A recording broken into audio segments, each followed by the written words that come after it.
السلام علیکم ګرانو کتونکو، زه یم واجد خان او تاسو ګورئ پرایم ډیجیټل کهانی. ګرانو کتونکو، په پېښور فردوس سبزي منډۍ کې دغه ټیم موږ موجود یو. که ستاسو دې ته پام شوي، نن یو میاشت نیمه مخکې دا منډۍ هغه منډۍ وه چې دغلته په دې روډ باندې د ودرېدو ځای به نه و. د ګند نه به مکمله ډکه وه. ضلعي انتظامیه، ډي سي صاحب، کمشنر صاحب په سخت هدایت باندې ډي جي میټروپولیټن او ډایرکټر میټروپولیټن او د هغې ټوله حمله ډیمالیشن افسران چې څومره دي دا ټولو چې کوم دی شپه او ورځ یو کړله. ماشاءالله په دې باندې دومره کار وشولو. دا هغه روډ چې دغلته به تاسو کم از کم 15-20 منټ به په یو روډ باندې تاسو په رش کې نښتې به وئ، د ریړو د وجې، د سبزۍ د وجې. او اوس ماشاءالله بالکل هغه اړخ بالکل کلیر دی. دلته کې عمران خان کرکټ سټیډیم هم جوړ شو. دا میچونه هم پکې ماشاءالله د روژه کې وشو.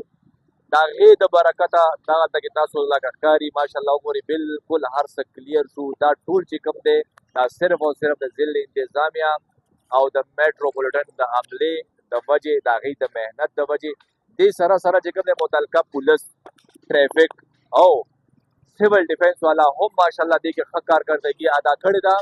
او دا روډ زموږ کوشش صرف د دې د ښولو تاسو له دا نه دی، زموږ د تاسو دا موږ دې دپاره وښولو چې یاره دا روډ پهله څنګه و او اوس څنګه دی. نو که داسې ښه کارونه وشي نو امید د الله نه دا دی چې ماشاءالله دا د پېښور چې کوم پهله د ګلونو ښار و، انشاءالله هغې نه دا چې کوم محنتونه روان دي او کوم دا تجاوزات دا ختم شي او دلته بوټي ولګي، نو دا به هماغسې د ګلونو ښار پېښور شي انشاءالله.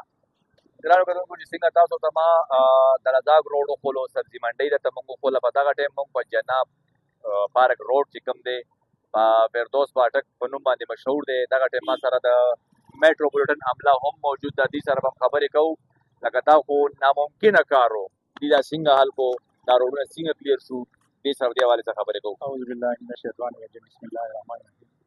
ټولو نه مخکې خو ستاسو ډېره شکریه چې تاسو راغلئ او کوریج هم وکړو او د خلکو له وښودو چې وایي موږ څومره محنت کړی.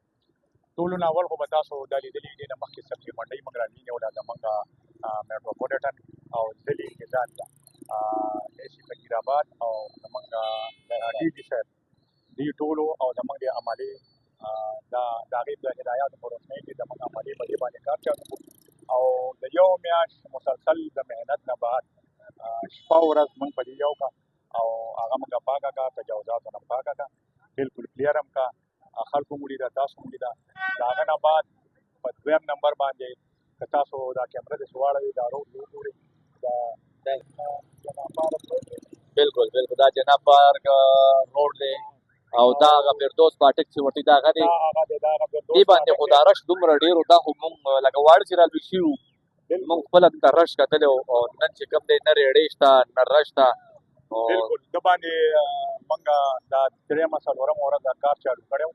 اول ځله موږ دې ته ښه په طریقه باندې وینا وکړه، دوکاندارانو نه وینا وکړه، ریړو والو نه وینا وکړه چې مهرباني وکړئ تاسو دا روډ پرېږدئ، چونکې دا داسې روډ دی چې په ده باندې د کلو نه څوک راځي او ښار ته ځي او که د ښار نه څوک کلو ته راځي نو دا روډ استعمالېږي او دا ډېر مصروف روډ دی، ډېر بیزي روډ دی. نو دوکاندارانو او ریړو والو دې ته هم ښه په طریقه وینا وکړه. په دویمه ورځ هم بیا پرېشن وکړو، بیا مو ولې وارننګ ورکړو او د هغه نه بعد پرون چې به کوم اپریشن وشو نو په هغې کې اے سی فقیر آباد میډم صاحب یې دنه کسانو چت کړه، هغه جیل ته ولېږه او دې کې تاجرانو موږ سره ډېر زیات تعاون وکړو، خاص کر د دې بازار صدر ارشد انګار او د هغې ملګرو تجاوزاتو او فاسدو کې موږ سره ډېر تعاون وکړو او هغوی دا غواړي چې دا روډ د تجاوزاتو نه پاک شي. نو هر څه ستاسو مخامخ ګرانو کتونکو، متعلقه چې څومره ادارې دي که هغې کار کوي نو الحمدلله دا پېښور به یو ځل بیا د ګلونو ښار جوړېږي انشاءالله. دا به زموږ د نن ویډیو د نوې ویډیو سره ستاسو خدمت کې بیا زیریږو. موږ له اجازت راکوئ د لوی الله په امان.